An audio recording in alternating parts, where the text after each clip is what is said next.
friend, John McLennan here, and in this video you're going to learn how to play Love Struck Baby as recorded by Stevie Ray Vaughan on guitar. Now this is the first track from Stevie Ray Vaughan's classic album, Texas Flood. And if you haven't heard that album, go and check it out right now. It's one of the greatest blues guitar albums of all time, and Stevie Ray Vaughan's guitar playing is incredible on it. So check that out. We're going to be breaking down the first song, and I'm tuned down a half step, and this is one thing that Stevie did a lot, is he would just tune his guitar instead of E, A, D, G, B, E, it would be E flat, A flat, D flat, G flat, B flat, and E flat.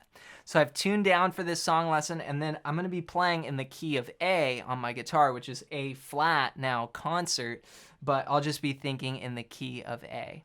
Now, before we break this song down, I want to hook you up with something right away for spending some time with me here on my channel. At the first link down below, I've got the ultimate soloing guidebook. And if you want to improve your lead playing over this chord progression or start learning like how Stevie Ray Vaughan plays, check out this book because it's going to just show you how to solo over major, minor, and dominant chords. The three essential chord shapes you got to start with playing over. And in this book, you get over 100 licks and exercises for those three chords, and you even get downloadable audio examples as well that go along with the book completely for free.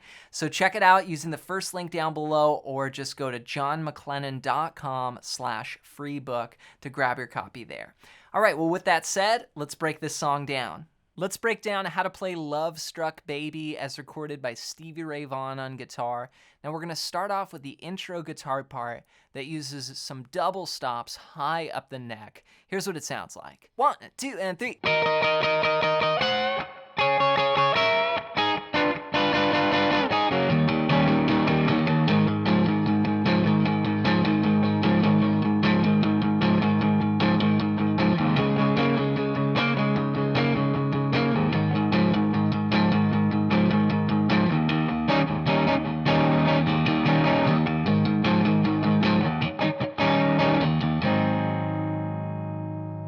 So that's the intro into the first round of the 12-bar blues there. Now we're starting out way up high on these double stops, and this is sort of like a Chuck Berry kind of guitar part, but definitely sort of souped up a little bit. It's like on steroids here. So we've got the 12th fret covering the second and first strings. And we're going to play that double stop. And then move to another double stop, which is this classic kind of blues sound here. I'm playing the 14th fret on the second string, and then the 15th fret on the first string. And I play those two notes together, but then I bend them. And I just start kind of getting a little blues bend there. Now, the guitar part itself, that part is not too tricky, but the counting of it is what is a little bit tricky, I think. So it starts on the and of 3. We're going to count 1 and 2 and 3 and 4 and 1 and 2 and we'll play that all the way through the next measure until beat 3, where we hit that second double stop and do a little bend. So it's 1 and 2 and 3 and 4 and 1 and 2 and 3 and 4 and... Then we jump down 2 frets and we do the same shapes but with a different rhythm. Here we're going to go. That's 10 and 10, and then moving up to 12 and 13. Again with the little pull. So 1 and 2 and 3 and 4 and... So far those two parts go 1 and 2 and 3 and 4 and 1 and 2 and 3 and 4 and 1 and 2 and 3 and 4 and... Then on the and of 4, we come down to the 5th fret and do a double stop there. And really what this is these are sort of coming off the chord shape. So it's like an E, and then a D, and then an A. Okay, and what that is your turnaround.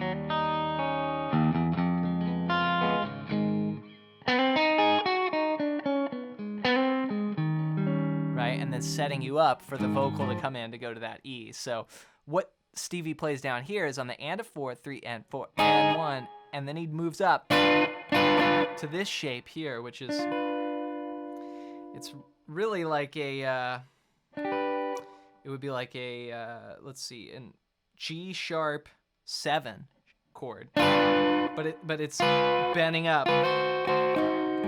It's like a half step below your chord is A7. You know, it's like a half step below. Just getting that real bluesy sound. So 4 and 1 and 2 and 3 and 4 and then back down to 5. And here you go. You just play 5 and then go to open strings and then an E7 chord. That's open 7 6 7 5. Or you could just play from the 5th string down or get the low E in there. So all together, 1 and 2 and 3 and 4 and 1 and 2 and 3 and 4 and 1 and 2 and 3 and 4 and 1 and 2 and 3 and 4 and 1 and 2 and 3 and 4 and... It's a little tricky rhythm. Here it is up to speed. 1 and 2 and 3.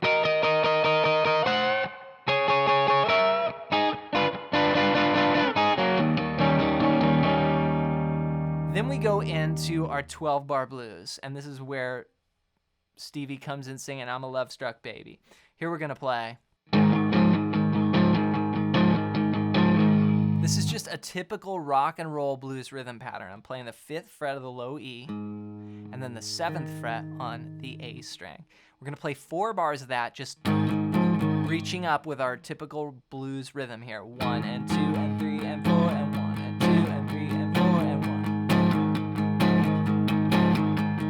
Then we drop down 1 string. Do the same thing for 2 bars. That's our 4 chord. Then we go back to the A chord. 2 bars. Then we finish with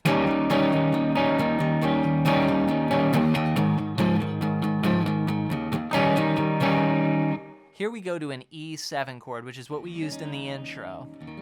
For 2 bars, we're gonna go 1 and 2 and 3 and 4 and 1 and 2 and 3 and 4 and then we go back to A. Then a quick E7, 1 and 2 and 3 and 4 and... Then we get to the B section. Now the B section, like many blues songs, starts on the 4 chord. Here we're gonna go.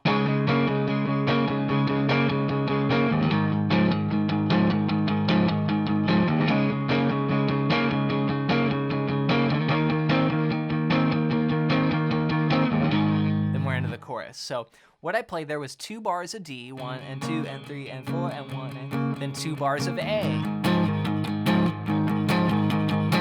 then 2 bars of D, then 2 bars of E. Now you could either go and do that rhythm pattern, or you could just go. I think Stevie, a lot of the times in this song, he chooses the full chord for the E7 there. And it's nice because then your hand doesn't really have to leave the 5th position. It can just stay right there. So the final part is where Stevie's singing, I'm a love-struck baby, I'm a love-struck baby. And this is the chorus, and it's an 8-bar progression. It sounds like this.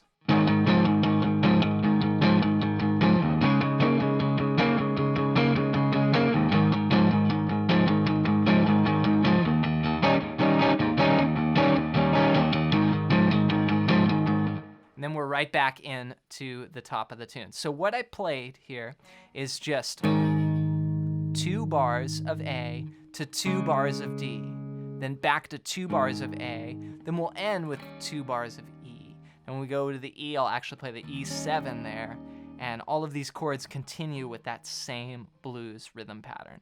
Congrats on making it through this classic blues guitar lesson. Be sure to take your time with these guitar parts. They're definitely pretty advanced guitar parts, and the rhythms and the counting and the groove. It takes time to put all of this together, so rewind the video and go over any parts that are unclear. And I recommend practicing it just section by section, and then as you get comfortable, put it all together. Now, before you go, don't forget to download my free Ultimate Soloing Guidebook at the first link down below. And this is going to take your lead playing to the next level and show you how to play over major, minor, and dominant chords. And you'll even get downloadable audio examples that go along with the book, so you'll be able to see the tabs and sheet music and then be able to hear the examples as well. So it's going to help you put it all together. So check that out as my gift to you. Just go to johnmclennan.com/free book or use the link down below to pick up your copy there. Before you go, just leave a comment down below and let me know your #1 song that you would like to see me teach here next on the channel. Thanks for your support with the videos, and we'll see you in another one real soon.